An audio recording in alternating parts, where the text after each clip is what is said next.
Militer Rusia mencapai sejumlah kemajuan signifikan di berbagai front pertempuran.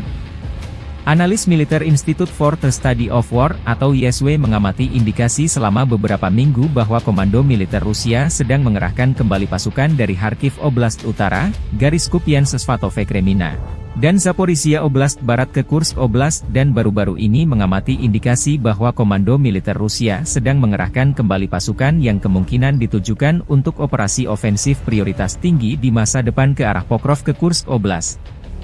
Presiden Rusia Vladimir Putin sejauh ini menghindari pengerahan kembali jenis unit garis depan yang efektif dan berpengalaman dalam pertempuran yang kemungkinan akan diperlukan untuk mendorong pasukan Ukraina dari Kursk Oblast. Dan pernyataan Zelensky menunjukkan bahwa pasukan Ukraina kemungkinan akan mempertahankan posisi di lebih dari 1.100 km persegi wilayah tempat pasukan Ukraina dilaporkan beroperasi di Kursk Oblast sampai Putin memilih untuk mengerahkan pasukan tersebut.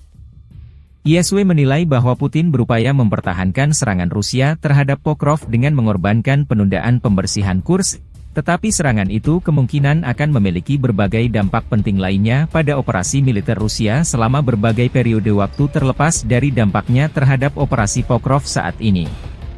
Meskipun serangan Ukraina ke Kursk Oblast tampaknya memiliki dampak tingkat operasional pada militer Rusia, serangan itu kemungkinan belum mengubah pemikiran tingkat strategis Putin.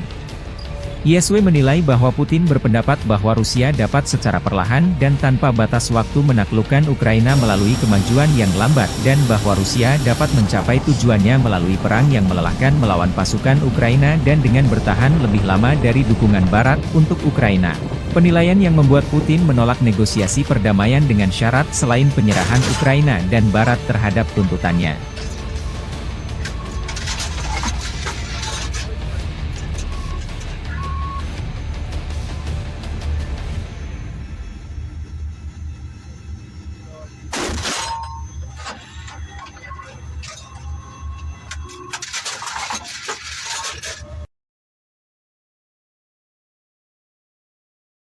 Download Tribun X sekarang, menghadirkan lokal menjadi Indonesia.